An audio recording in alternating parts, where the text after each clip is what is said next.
Hi friends, I hope you're having a wonderful day today. My name is Bailey Sarian and I'd like to welcome you to my podcast, Dark History. Hi.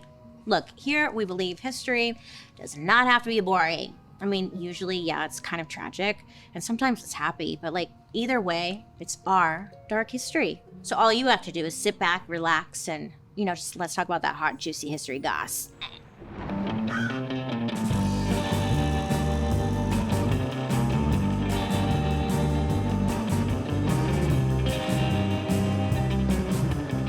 Welcome back to the Josephine Baker saga. This is part 2. And before we get into the meat of the story, let's do a little recap of part 1. If you don't remember, Josephine, she was born in St. Louis into poverty and had a very hard upbringing. From the age of 7, she had to take on manual labor jobs where she faced physical, verbal, and sexual abuse from the people she thought she trusted. But Josephine had an escape. She loved to sing, dance, perform, and always held on to this dream that one day she would be a star. So the first chance she gets, 13-year-old Josephine hitches her wagon to a famous singer and gets the hell out of St. Louis on a train headed for Memphis, Tennessee, where she vowed to herself, I'm leaving here a nobody, but someday I'm gonna be a somebody. From there, she worked her way up and received an opportunity of a lifetime to dance professionally in Paris, where Josephine revolutionized pretty much everything when it came to pop culture. In the mid to late 1920s, Josephine was starting to make a name for herself in the music world. Songs like J'ai du Jamour, which is French for I Have Two Loves, and another song called I Love My Baby. That one's easier for me to say. But both of those songs, they were very, very big hits for her. Her focus on music didn't last too long because both Josephine and the world are about to go through a seismic shift. Even though Josephine was a superstar, she still attracted negative attention because of her race. And that's because prejudice was infiltrating France, mostly because of the Americans who were moving there, unfortunately. Now, this was a major bummer because Josephine had been obsessed and in love with Paris, specifically because it had been such a liberating, free place, especially for people of color. So one night, Josephine is performing, and an American in the audience shouts at her that back in, quote, his country, end quote, she would be in the kitchen and not on a stage. So not long after that, a hotel manager straight up refuses to rent a room to Josephine because he was worried that the presence of a Black woman at the hotel would offend the guests. It's hello, I am Josephine Baker. But it was this was just the beginning, because around the same time, there was this little book that had been published that was starting to get some major attention. It was a book called Mein Kampf by Adolf Hitler. I know, it was just out of left field with that one, right? I was like, what? All right. In Mein Kampf, which means my struggle in German, Hitler preached the idea that Black people were inferior to white people, among many other horrible concepts. And also that he wanted to be a painter and his dad didn't want him to be a painter. It's really random. So by the time Josephine goes on tour in 1928, everything had changed for her. She went from being the darling of Paris to being a target of the Nazi Party. What? Yeah. There were these posters and flyers that were circulating around Germany, all with her face on them, calling her the Black Devil. What the f? There was a petition going around that was trying to stop all of her performances immediately. I guess Josephine had traveled to Vienna for work, and when she had gotten there, there were protesters just lining the streets, all chanting for her to pretty much go home. Thankfully, tons of fans show up to support her on opening night, and she takes this as a sign of encouragement. She just needs to keep going and not give in to these pieces of garbage.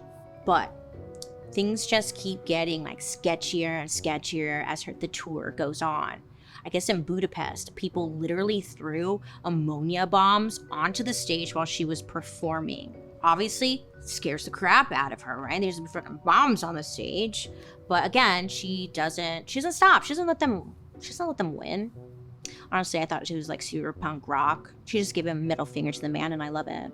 In 1937, Josephine became a cover girl once again, but this time It was a little bit different, okay? Her face was on the cover of a Nazi brochure designed by none other than this guy, Joseph Goebbels. And this guy, Joseph, he was the chief propagandist for the Nazi party and like Hitler's BFFFFFFF, right-hand man. So this guy, Joseph, used her face on a brochure. Excuse me?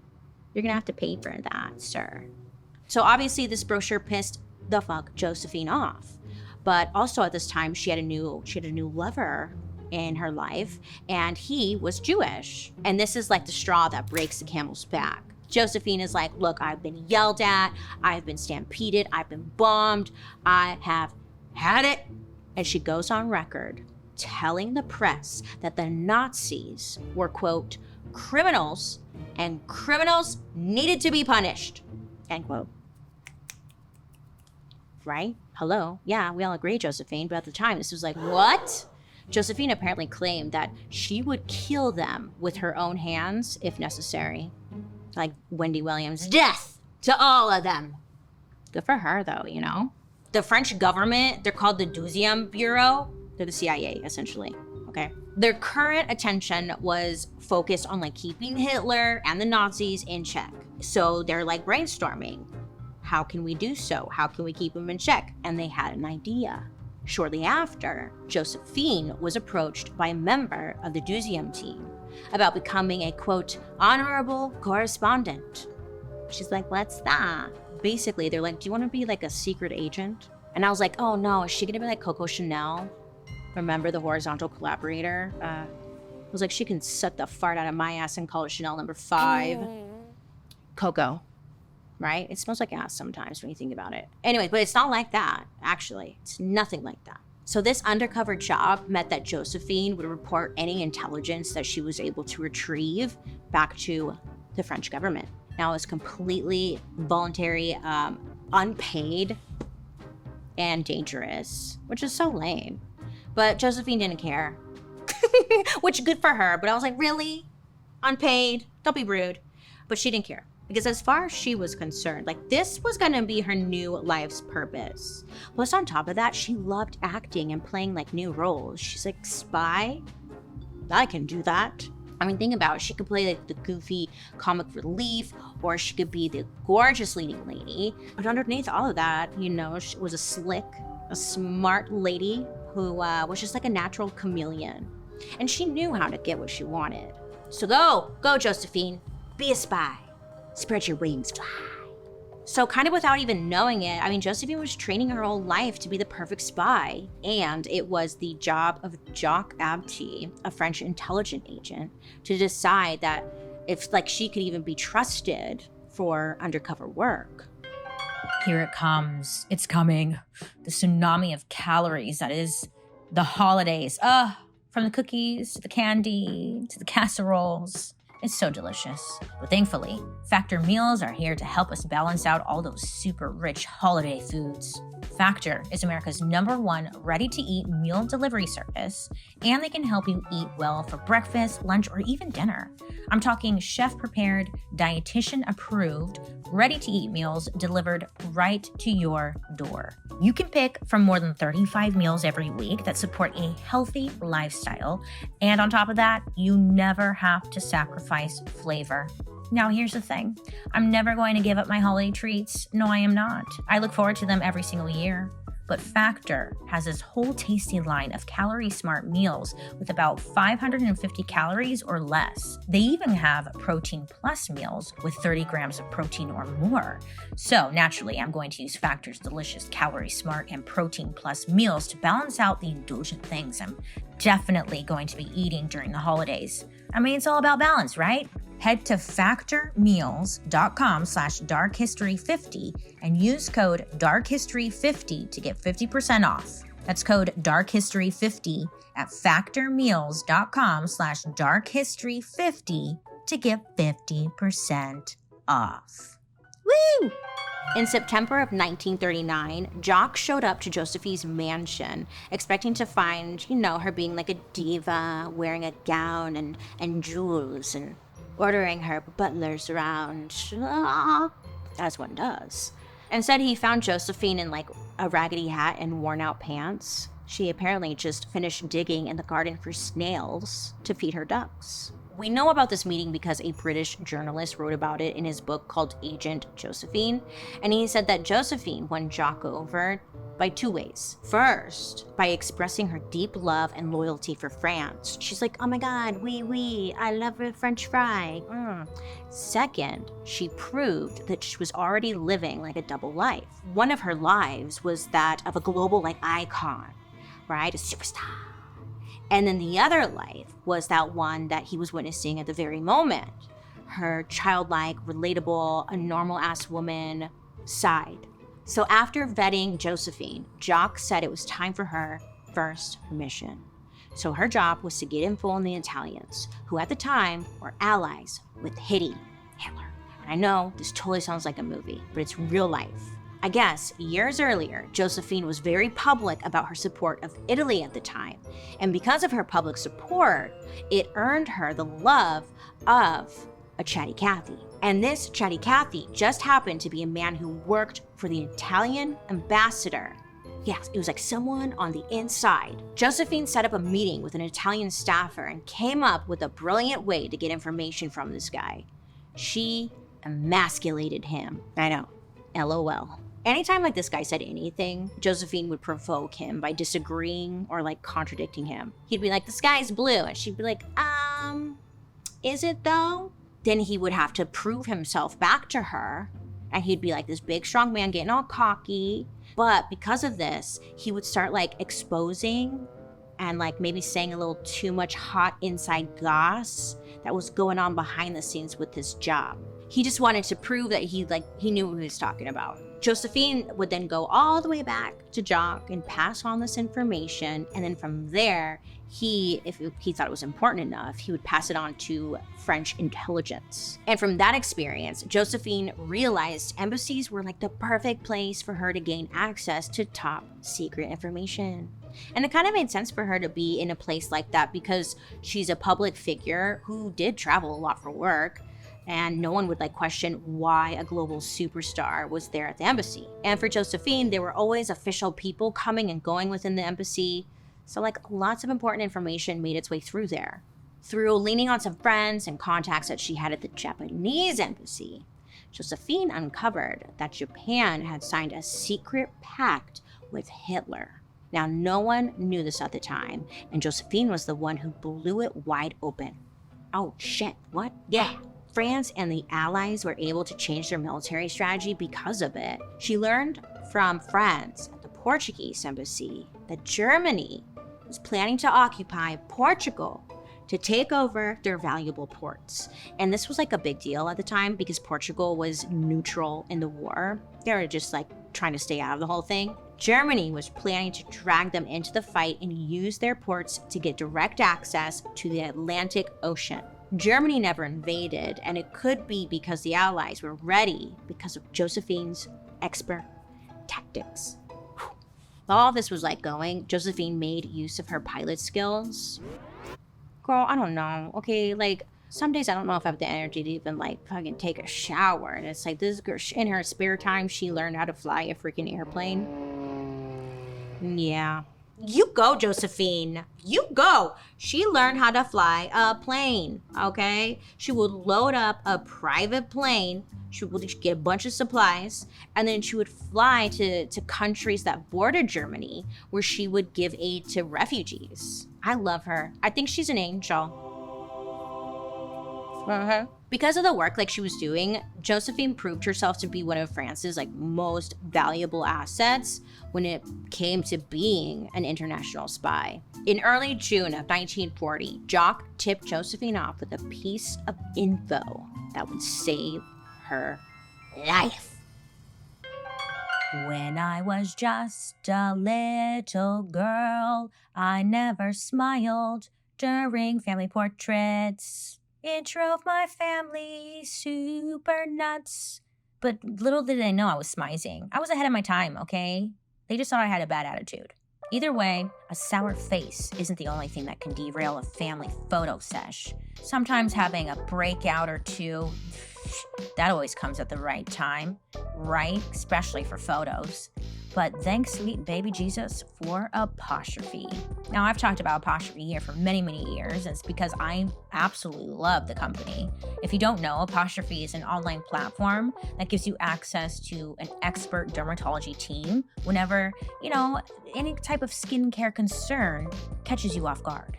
All you need to do is fill out their simple online consultation about your skin goals and medical history. And then, after submitting a few selfies, the derm team will create a customized treatment plan using medication with clinically proven ingredients. Of course, all of it's for your unique skin. This has always been big for me because for me, I wear a ton of makeup. Hi, I'm Bailey. And my skin just takes a beating. Apostrophe has saved the day for me more times than I could count, which is nice because, I don't have to worry about any surprises for the holiday photos. Hey, if this sounds like your cup of tea, guess what? We have a special deal for our audience. You can get your first visit for only $5 at apostrophe.com/darkhistory when you use our code DARKHISTORY. That's a savings of $15. This code is only available to our listeners. To get started, just go to apostrophe.com/darkhistory and click Get Started. Then use our code DARKHISTORY at sign up, and you'll get your first visit for only $5. A big thank you to Apostrophe for sponsoring today's episode. Now let's get back to today's story. So Jacques let Josephine know that the Germans were planning to invade Paris. So Josephine loaded up her cars with all the essentials, some clothes, a few champagne bottles, but filled with gasoline. And also an elderly Jewish couple she was hiding from the Nazis. So they all loaded up and they got out of there fast. Josephine left Paris and drove straight to the Dordogne region of France, which I guess is the southwestern part of the nation where she had a country home. Now it sounds cute. You're like, country home? Oh my God, cute and small. But it was not. It was stunning. A 15th century castle known as Chateau de Milan. Wow, it's gorgeous. It's stunning. It's beautiful. It's everything. Gothic architecture, stained glass windows, gardens all around. It's like something you'd see in a Disney movie. Oh my God, yeah. Goals, right? So when they got there, Josephine and Jacques turned this summer house into a secret fortress. So they installed a radio transmitter on one of the castle's towers so they could communicate with Britain. And they filled their cellar with all sorts of weapons for the resistance fighters who would come and go. And while all this was going on, Josephine decided to invest more time in Jacques, both professionally and personally. They were both married at the time, but who cares? Josephine and Jacques, they got involved, baby, romantically. I guess they would drive around the sleepy roads in Josephine's Jaguar, just falling in love, all against the backdrop of war. Some real Mr. and Mrs. Smith type shit. While at the chateau, Josephine and Jacques, they would take romantic canoe trips on the river. Jacques also gave Josephine shooting lessons, teaching her how to properly use a gun. I mean, she was a spy though. She needed to know how to use a gun. And if any of her missions went sideways and she was captured, Jacques gave Josephine a cyanide pill to end her life quickly. True love? No. That sucks. Would you take the pill? I don't know. Would I take the pill? Well, it depends. What kind of torture am I getting? Okay, anyways, a job came down from the commander of the French intelligence. And the commander had info that needed to get to the Brits. And this was very, very time sensitive. The files contained information about plans that the Axis powers had to conquer British territory. The commander turned to Josephine to get the files into the right hands. So in November of 1940, Josephine and Jacques hopped on a train that left France and traveled through Spain. Josephine leaned into the whole superstar vibe again. I mean, as her cover, it works. She was wearing tons of furs and saying that she was going on a tour through Europe. And Jacques, he just said that he was her tour manager, Hidden inside all of her trunks full of costumes and makeup was actually like secret information, and it was written on invisible ink on her sheet music for the tour that she was on, you know? So even if their stuff ended up getting searched, German soldiers, they would be none the wiser. When the train got to its destination in Portugal, Josephine was like swarmed by French, Spanish, and German officials, and they all wanted to get close to her because she was famous and fabulous. And that was the plan. Because while the attention was on Josephine, Jacques passed the files to a spy master in London's Secret Intelligence Service. Mission complete. Teamwork makes the dream work. And word spread fast the global superstar was in town because while in Portugal, Josephine, she got like VIP invites to parties at the British, Belgian, and French embassies.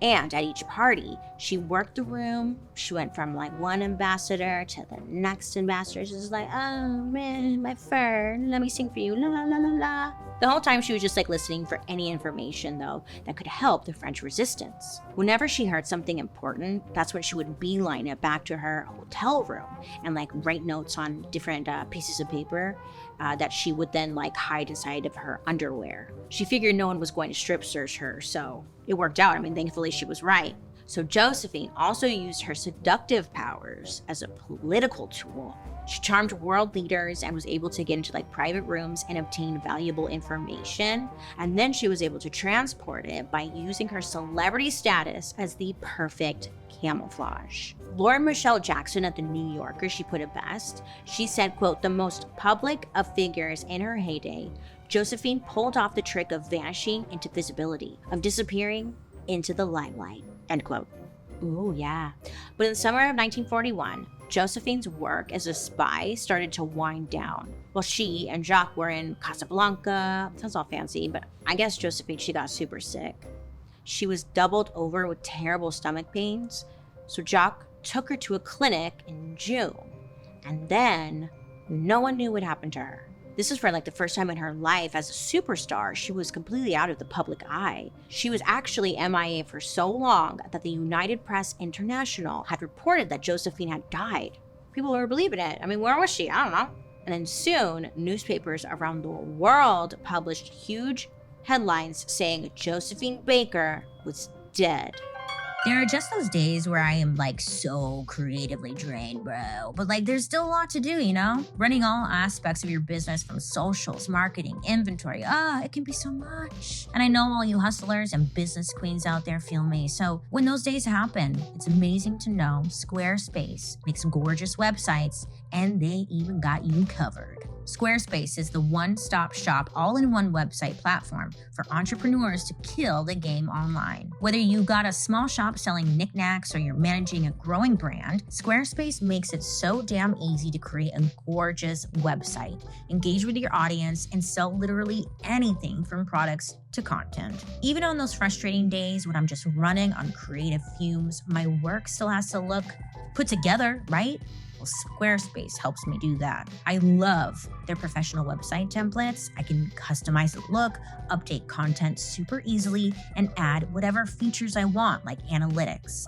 And I can truly make any Squarespace template do what I want to make sure my brand pops online on every single device, you know? Head on over to squarespace.com for a free trial. And when you're ready to launch, go to squarespace.com/darkhistory to save 10% off your first purchase of a website or domain. Again, that's squarespace.com/darkhistory to save 10% off your first purchase of a website or domain. Well, it turns out that Josephine was actually just in the hospital for like 18 months. Now, no one knows exactly what she went through, but she had many procedures while she was hospitalized there. One worker at the clinic said Josephine got a hysterectomy and then developed a horrible blood infection. And that infection created scar tissue that meant she had to have more surgeries. But either way, she was just out of the limelight and she was in the hospital. While she was recovering, her clinic room also doubled as a rendezvous point where her supporters of the French resistance could meet with other high-level officials like American diplomats. Again, they used her celebrity as the perfect cover to meet without like raising any eyebrows. Josephine left the clinic in December of 1942, but she'd been out of the game for so long, her time as like a spy was essentially, it was over. It was just like the end of an era. But, Josephine, she wasn't ready to retire. Not completely. At the same time, American soldiers were deployed to Morocco. So Josephine returned to doing what she does best, right? She entertaining the masses, of course. Even though she was still in a ton of pain from her medical procedures, she rallied. I imagine with the help of some medicine. Josephine managed to perform several times a day for thousands of soldiers. Just to give them a moment of happiness in the middle of like all the horrifying things that were happening with the war. And this brought her in close contact with Black soldiers serving in the US Army. And these soldiers told her just horrible stories of how racism was still a very big problem in the US. And Josephine was shocked. Remember, she had been living in liberal France for almost 2 decades, and she was really removed from everything happening in the US. But she couldn't believe that these men were being treated like this after serving their country. So she promised the Black soldiers that once the war was over, she would head back to the States to fight segregation. Josephine returned to New York in 1948 with her new husband. I don't know what number we're on, but good for her, a guy named Joe. Yeah, I don't know what happened to Jock, but anyway, Josephine expected to receive critical acclaim when she returned to her homeland, but instead she just found a whole lot of prejudice. Her fame in France, it didn't really translate to the US the same way at all. New York, they did her dirty. She and her husband, who happened to be white, were denied service at not 1, not 2, but 36 New York hotels. And this is when Josephine decides to become an undercover journalist. Good for her. You can be whatever you want in life. I love that. Okay, so I guess she gets tired of Joe. She leaves him in New York, and she decides to travel through the American South using a fake name. So her goal was to get a first-hand, authentic look at what it was like to be a Black person in America after World War II. So Josephine, she ended up detailing her travels in a French magazine, and she talked about things like being thrown out of white-only rooms at railroad stations, among other terrible experiences. And it just really opened her eyes to the realities of America at the time. So Josephine, she's like, fuck this noise, I'm out. And in 1950 and 1951, she did a tour through Latin America where she was a huge hit in Cuba. She made such big waves that the agent for a Miami Beach club, it was called Copa City, they had sent Josephine a note, handwritten, I'm assuming, and they were offering her a, quote, tremendous salary to come back to the States and perform at the club. But then Josephine found out that Copa City, this club that wanted her, they didn't even allow Black patrons. So she's like, no, you can kindly fuck off. So the next day, the club's owner shows up in Cuba to visit Josephine, and he was begging her to come perform. But Josephine, she straight up told him that she couldn't work where her people weren't allowed. It was pretty much as simple as that. So Josephine, she held firm. But the club owner was an annoying little fly. It was persistent. Well, after some negotiating, they agreed to some kind of contract. And in that contract, it said, quote, it is understood and agreed between both parties that patrons are to be admitted regardless of race, color, and creed, end quote. Everybody, why aren't you stopping, everyone? Come on. Go off, Josephine, right? She's making some serious changes. She even went as far to make sure that the Black patrons wouldn't be pushed to the back of the theater. She demanded that the audience be integrated, and the owner had agreed to that as well. So, queen. The club, they flew both Black and white celebrities to Miami for Josephine's show, and the place was said to be packed. Now at this time, Josephine was 44 years old. We've literally been following her since the beginning. Isn't that wild? She's 44 now. Anyway, she hits the stage and she said to everyone in the house that this was the most important moment of her life. And also with Josephine's civil rights work, it wasn't just focused on the theater community. She used her celebrity status to push white businesses in Chicago and San Francisco to hire more Black Americans. She attended the famous March on Washington where Martin Luther King Jr. made his famous I Have a Dream speech. And Josephine didn't hesitate to be vocal when she personally faced discrimination at a restaurant in New York. I'm telling you, wow, right? Wow. Well, wow. I didn't know she did all this. Isn't that wild? The hell? We should have Josephine Baker, statues everywhere.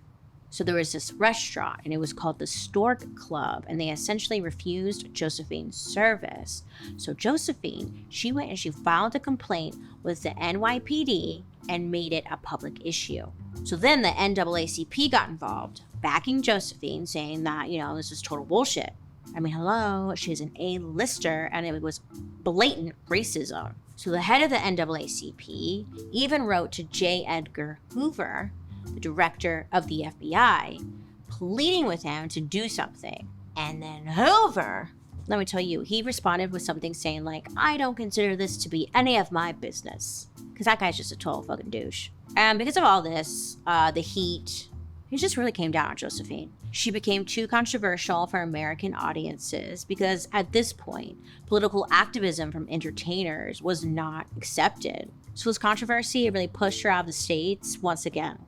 And Josephine, she tried to tour Latin America again, but this time she found it way more difficult to get gigs. That's because the American State Department and the FBI were not only investigating her, but also putting out propaganda against her, saying she was anti-American. And just based off that, it was it seems like J. Edgar Hoover did actually consider Josephine to be his business.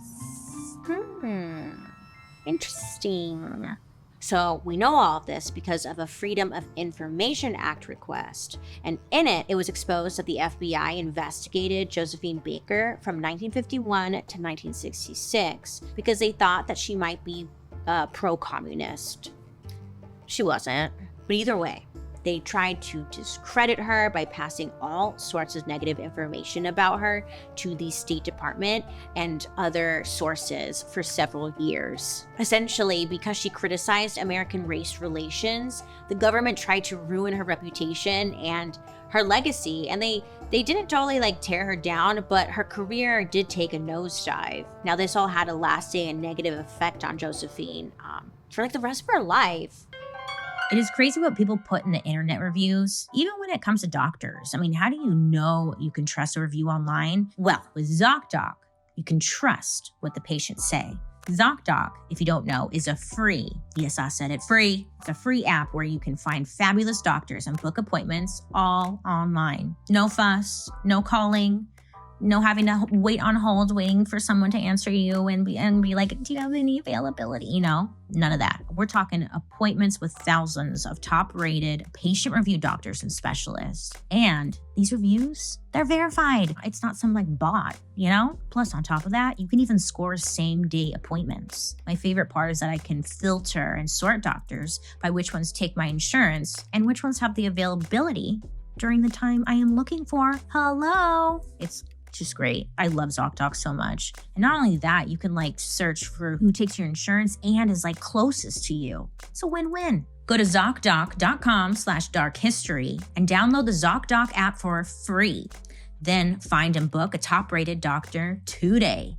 That's ZocDoc, ZocDoc.com/darkhistory. One more time, ZocDoc.com/darkhistory. Josephine then started focusing her time on building a family. She wasn't able to biologically have children herself because of the alleged hysterectomy and all of her procedures. So instead, she set out to adopt as many kids as she could. She wanted to have children of all races to prove, according to her, that children of different ethnicities and religions could still be brothers. The kids came from all corners of the globe. She got kids from everywhere, and she called her family the Rainbow Tribe. Eventually, there were 12 kids, and they all lived in the French countryside at Chateau de Milan. She was the OG 12 kids and counting, Well, her popularity was fading, and the number of gigs was just slowing to a little trickle. The chateau, it still was needing constant work done, and now that she was having so many mouths to feed, Josephine fell on like really hard times financially. So this is when Josephine has a great idea. She's like, what if I turn my house into a tourist attraction? And she does, and she calls it the Village of the World. Okay, first of all, it's a nice castle, right? I'd want to see it. But here's the thing. She was charging people to like come and see the property, you know, and they can come see, oh, look at my staircase, or like, look at my animals. Because she had a mini zoo. They could also have some lunch because she had a restaurant on the property. But honestly, the real reason everybody came was because they wanted to see her children, aka the Rainbow Tribe. Yeah, they wanted to see the kids living in harmony.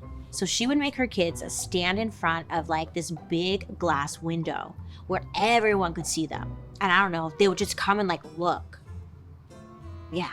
And it was so popular that by the late 1950s, there were like 300,000 visitors every single year just to look at the kids. Yeah, I don't know. I feel bad for the kids. I hope they got some of that money. You know, the Village of the World, it ended up being a money pit, and Josephine, she just couldn't afford to make ends meet, really. Things had gotten so bad that the chateau was being seized because of Josephine's financial debts. When the authorities came to take her beloved like castle away, Josephine broke in wearing just her underwear and tried like holding on to the oven for dear life. Yeah. Anyway, she was eventually thrown out of the house in the rain, where she then had a heart attack. Reporters were actually there documenting this entire horrible experience. But they didn't stop, you know? They were probably loving it. They were snapping photos of poor sad Josephine sitting on the stoop of her castle, wondering what she's gonna do next. Josephine survived, but she was desperate. Eventually, Grace Kelly, Josephine's BFF, also famous actress and Princess of Monaco. I know, I was like, what? Well, she ended up coming to Josephine's rescue. Classic princess move. So she gave Josephine and her children, the Rainbow Tribe, a place to live in Monaco, and she also helped find schools for all the kids. But not only that, Princess Grace paid Josephine to perform at her annual Red Cross Gala. Ah! I don't know. I guess she killed it though. It was like, ooh, Josephine's back, baby. But sadly, it wasn't for long. On April 8th, 1975, Josephine Baker performed at the Bobino Theater in Paris for a star-studded audience. I guess she did 34 songs, and she brought the house down. It was reported that people were sobbing, but like in a really good way. I guess it was really moving. Just watching those titties shake can be like so moving. I'm just kidding. She was so much more than that, you know? 4 days later, on April 12th, 1975, while Josephine was reading newspaper headlines applauding her latest comeback, guess she collapsed to the floor. She had suffered a brain hemorrhage and died suddenly at the age of 68. It's so sad, but many find it comforting to know like she passed away reading, you know, glowing reviews about her latest performance. In 2021, almost 50 years after she died, Josephine received one of the highest honors a French citizen can get. She became the first Black woman and only the 5th woman ever to be buried in the iconic Pantheon monument in Paris. There was this massive ceremony thrown to honor the superstar, spy, and activist that Josephine Baker was. The event was super elegant, it was fit for a queen, and was attended by media outlets from all over the world, as she deserves. So do you see now why I had to make this a 2-parter? There's still a lot we left out, okay? Because let me tell you about her kids. I guess her kids just like disappeared one day. I don't know, it's just what I heard, I don't know. But we can keep talking about it. Anyways, what stuck with me the most about Josephine's story was how she never let her circumstances dictate her life. And it seemed like anytime she was at the top, she always used her fame to help other people. So let's all be like Josephine, okay? Be a spy, f*** around, figure it out, give back to your community. Thank you. Remember, don't be afraid to ask questions to get the whole story because you deserve that. You can also join me over on my YouTube where you can watch these episodes on Thursday after the podcast airs. And while you're there, you can also catch my murder, mystery, and makeup I'd love to hear your guys' reactions to today's story, so make sure to use the hashtag #DarkHistory over on social media so I can follow along and see what you're saying. Joan just wants to know what people are saying about her, honestly. It's so annoying. Anyways, now let's read a couple of comments you guys left me. It's Mampy and Mama. Hey, Mampy and Mama. Left me a comment saying, quote, Bailey, yesterday my doctor and I were talking about your podcast and we agreed we are all in a club where we are okay with being morbid and I'm here for it, end quote. I gave it a few minutes to think about it, and how did I come up with your doctor? What's that about? I got questions. But also, there's a name for it. For people who are kind of like curious about morbid stuff and whatnot, so don't feel weird because there actually is a name for it. I just can't think of it. But maybe ask your doctor. I forget what it's called. But I love you. Thanks. Was your doctor hot? Let me know.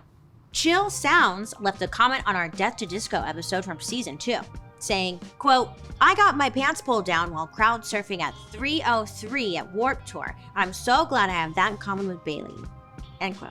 So I shared that story that I was crowd surfing. I got my pants pulled down. Fun, huh? Yeah. Well, twins! Saoirse Haggerty said, Hi, Bailey. I've been following you for around 3 years now as well, and I was wondering if you'd be interested in covering the history of Staten Island's Willowbrook State School. Thank you for your content.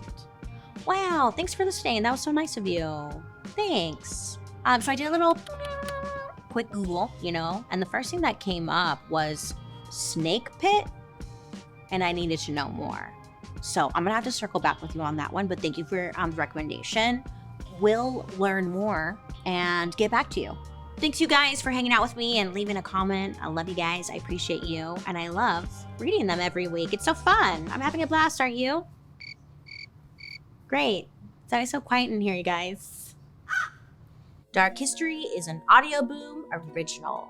This podcast is executive produced by Bailey Sarian, Junia McNeely from 3 Arts, Kevin Grush, and Matt Enlow from Maiden Network. Writers, Joey Scavuzzo, Katie Burris, Allison Villalobos, and me, Bailey Sarian. Production lead, Brian Jaggers. Research provided by Xander Elmore. I want to say a big special thank you to our expert, Sloan Crosley. And I'm your host, Bailey Sarian. I hope you have a good rest of your week. You make good choices, and I'll be talking to you later. Goodbye.